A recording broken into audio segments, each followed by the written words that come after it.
Commander Vorth's mandibles clicked nervously as he studied the tactical display. The humans had done it again. Somehow, impossibly, they'd turned what should have been a routine skirmish into, well, whatever this was supposed to be called. "Sir," his aide, Lieutenant Kresh, buzzed through the comm with barely concealed panic. "The human female has arrived." Vorth's 4 eyes swiveled toward the viewport. Down on the surface of Kepler 442b, he could see the landing shuttle's ramp descending. What emerged was not what he expected from a legendary Deathworld tactical advisor. She was flip-flopping. Yes, that was the only word for it. The sound echoed across the barren landscape with each step she took. Flip, flop, flip, flop, like some bizarre percussion instrument announcing her arrival to every hostile within a 12-kilometer radius. "Are those recreational foot coverings?" Kresh whispered, his voice crackling with disbelief. The human female, Dr. Maya Kessler, according to their briefing files, wore what appeared to be thin rubber sandals, a pair of loose-fitting garments the humans called cargo shorts, and something that might generously be described as a shirt if one squinted hard enough. No armor, no visible weapons, not even a basic energy shield generator. She looked like she was heading to one of those bizarre human beach locations, not a battlefield where 3 different alien factions had been locked in brutal combat for the past 6 standard cycles. "Perhaps," Vorthak said slowly, "there has been some mistake in the personnel files."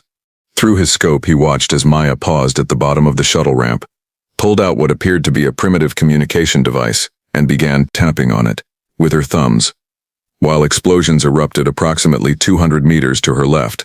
Is she using that device recreationally?" Kresh asked. "During active combat operations?" The absurdity was staggering. The Vrex coalition had deployed their elite stormtroopers. The hegemony had brought their most advanced battle mechs. Even the notoriously cautious Sindari had committed their feared Shadow Fleet to this engagement. And the humans had sent someone who appeared to be dressed for a casual afternoon outing.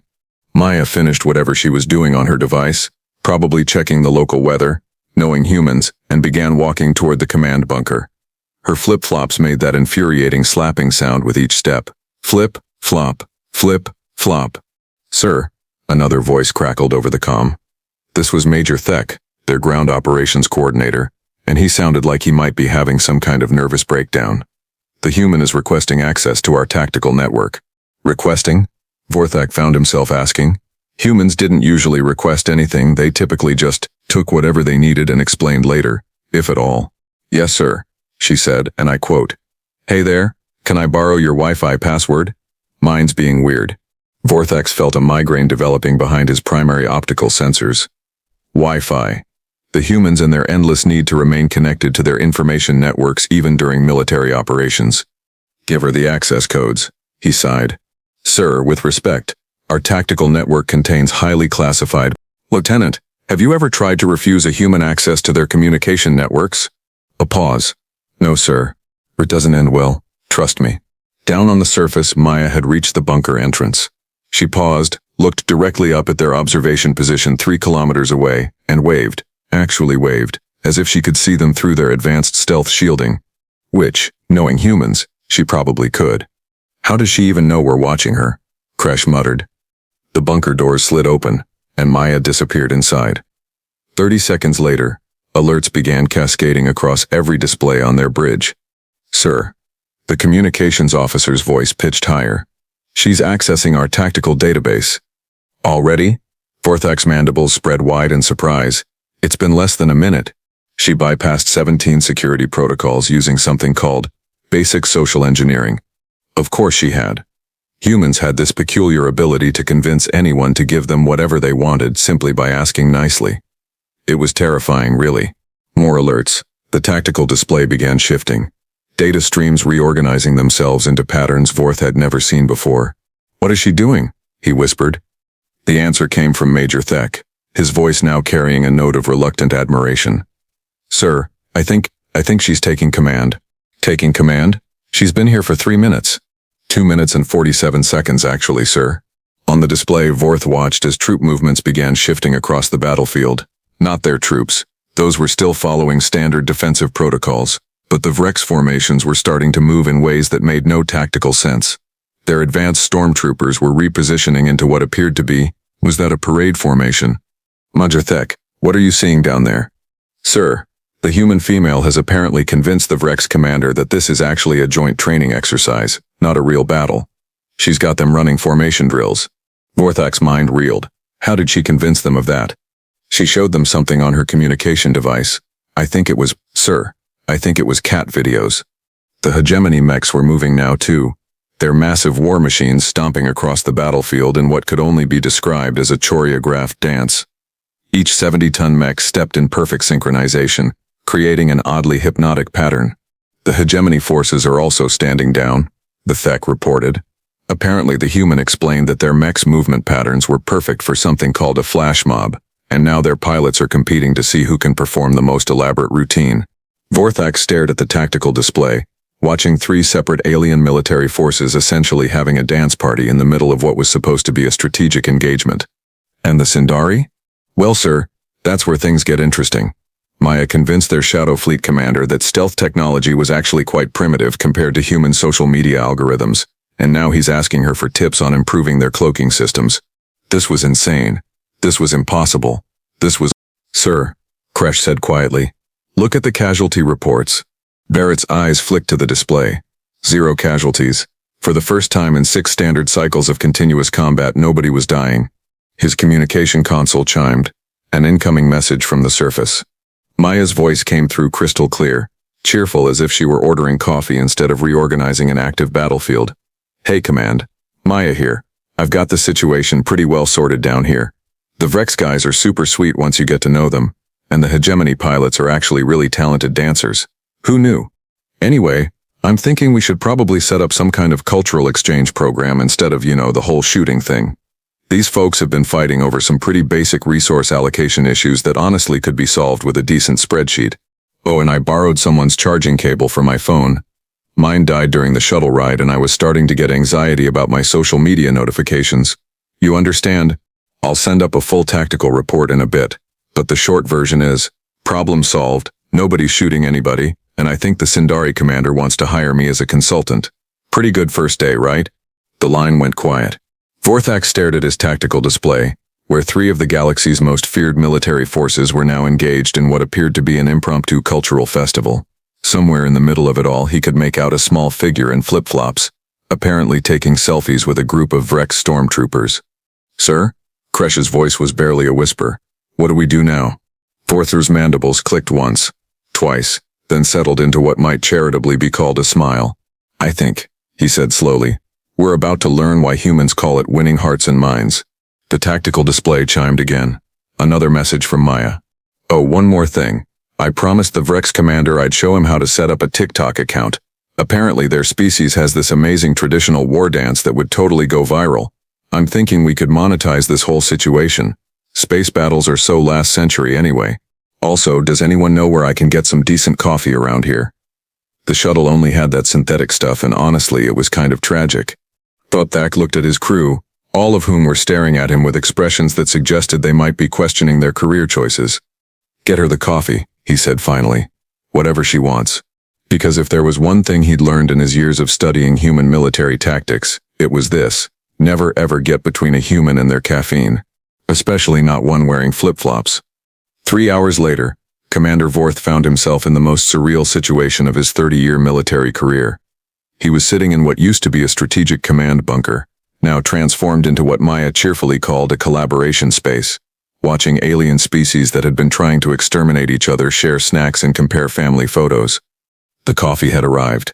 Maya was on her 4th cup, which explained a lot about her current energy levels. So basically, she was saying to a circle of fascinated alien commanders, gesturing wildly with her hands, the whole conflict started because nobody bothered to check if anyone else was actually using those mining rights. It's like fighting over the last slice of pizza without realizing someone ordered 3 more boxes. Commander Sektul of the Vrex Coalition, a warrior whose reputation for brutality was legendary across 7-star systems, was nodding thoughtfully, while holding what appeared to be a small earth pastry. For Natu donut creation, he rumbled in his intimidating bass voice, it is surprisingly pleasant. The circular design suggests infinite possibility. Right? Maya beamed at him. I brought a dozen from the shuttle. There's this amazing place called Krispy Kreme back on Earth. You'd love it. They have this whole process where you can watch them make the donuts through glass windows. Very therapeutic. Lieutenant Kresh leaned over to Vorthak. Sir, is she conducting interstellar diplomacy through baked goods? I believe so. Yes. The hegemony's Battle Marshal Rex 9, a cybernetically enhanced warrior whose mechanical components alone were worth more than most starships, was carefully examining his donut with multiple optical sensors. The sugar coating creates optimal energy distribution, he announced with the seriousness of someone analyzing weapon specifications. This could improve our combat rations significantly. Oh, you guys should totally try making them, Maya said, pulling out her phone again. I've got this great recipe app, we could do a cooking stream. Battle Marshal Rex 9 bakes would be incredible content. Vorthak's head was starting to hurt. In the span of one afternoon, Maya had somehow convinced 3 military factions to stop shooting each other, start a cultural exchange program, and now she was apparently launching their media careers. Sir, Major Thek's voice crackled through the comm. We're receiving reports from the outer perimeter. More ships are arriving. Vorthak's mandibles tensed. Hostile reinforcements? Unknown, sir, but they're broadcasting some kind of entertainment signal? On the main display, Vorth could see several dozen ships dropping out of hyperspace. Not military vessels, though. These looked like civilian transports, media ships, and what appeared to be, was that a food truck? Maya looked up from her phone, where she'd been showing the Sindari commander something called Instagram filters. Oh good, they got here fast. She turned to the assembled alien commanders with the enthusiasm of someone announcing a surprise party. So I may have accidentally live-streamed our little peace summit here, and apparently it's gone viral across like 12 different social media platforms. The silence that followed was profound. Viral? Commander Sektel's voice carried a note of concern. Is this some form of biological warfare? No. Viral means popular. Really, really popular. Like trending across the galaxy popular. Maya showed them her phone screen. Look, we've got over 2 million views already. The hashtag Diplomacy Donuts is blowing up. Vorthak stared at the numbers scrolling across her device. 2 million beings across known space were apparently watching their impromptu peace conference. The news networks want interviews, Maya continued, completely oblivious to the existential crisis she was causing among the military leadership.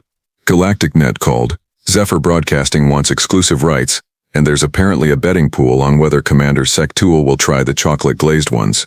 Betting pool? Sektul's warrior pride was clearly engaged now.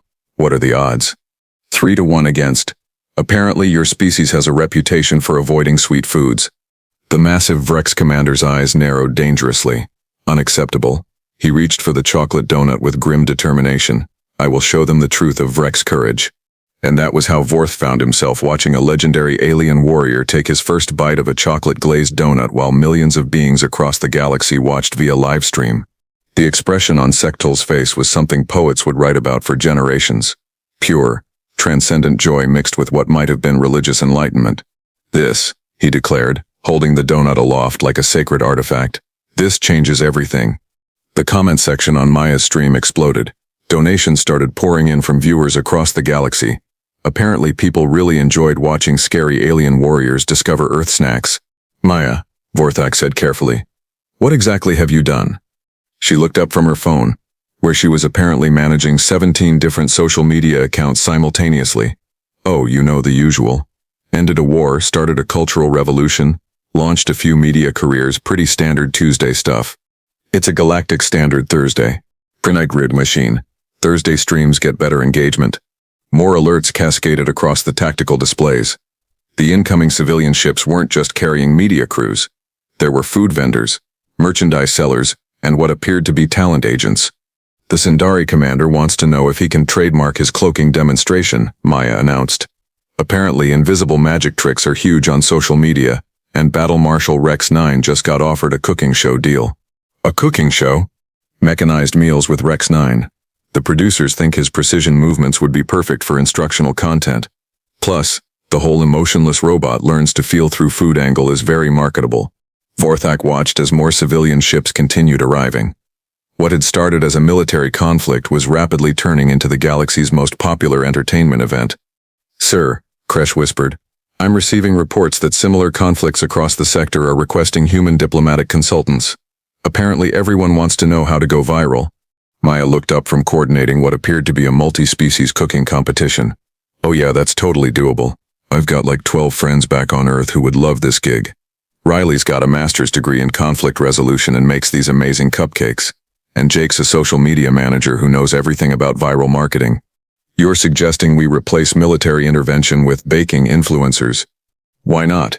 Way cheaper than warships, much better for everyone's mental health, and the content practically creates itself. On the main display, Vorthak could see crowds gathering around the landing area. Beings from dozens of different species were sharing food, taking selfies, and apparently having the time of their lives. The Vroks had set up some kind of traditional dance demonstration. The hegemony mechs were giving rides to children. The Sindari were running what appeared to be a magic show using their cloaking technology. Sir, Major Thek's voice carried a note of wonder.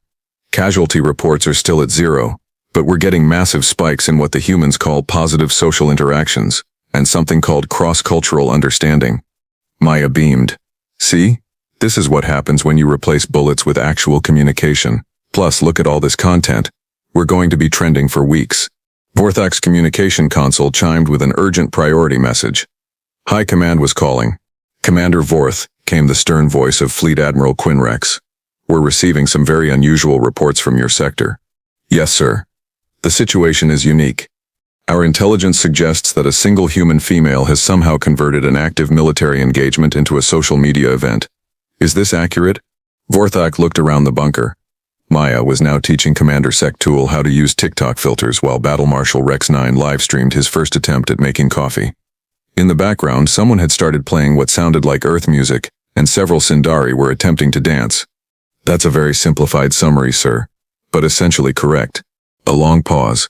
Commander, are you telling me this human solved a strategic conflict that has cost us millions of credits and countless lives by making friends? And donuts, sir. Don't forget the donuts. Another pause. I'm promoting her to Special Diplomatic Advisor, effective immediately. Whatever she's doing, we need more of it. Maya looked up from her phone, where she was apparently live tweeting the conversation. Ooh, promotion. Do I get a better parking spot? Because shuttle parking is really limited down here. Maya, Vorth said, finally understanding what was happening. I think you just revolutionized galactic diplomacy. She shrugged, taking another sip of coffee. Honestly, it wasn't that hard. Turns out most conflicts happen because people don't actually talk to each other. Once you get everyone in the same room sharing snacks and talking about their feelings, most problems solve themselves. Reninayan's social media documentation? Oh, that's just for accountability. Hard to go back to shooting each other when 2 million people watched you become friends. Plus, the ad revenue from this stream is going to fund like 3 different peace programs. Vorthak stared at her. This tiny human in flip-flops had accidentally created the most effective peacekeeping protocol in galactic history, and she was treating it like a hobby project. Maya, he said slowly, what do you do when you're not accidentally ending interstellar conflicts? She looked up from coordinating what appeared to be a galaxy-wide peace festival. Oh, I'm a social media manager for a pet grooming business back in Ohio. This diplomatic stuff is just like a side gig. The silence that followed was broken only by the sound of alien warriors learning to take selfies and the distant flip-flop of Maya's sandals as she walked over to help Commander Sektul set up his new Instagram account. And that, Vorthak realized, was how the galaxy learned that sometimes the most powerful weapon wasn't a sword or a gun, or even a starship. Sometimes it was just a human in flip-flops with a phone, a bag of donuts, and an unshakable belief that everyone deserved to be friends.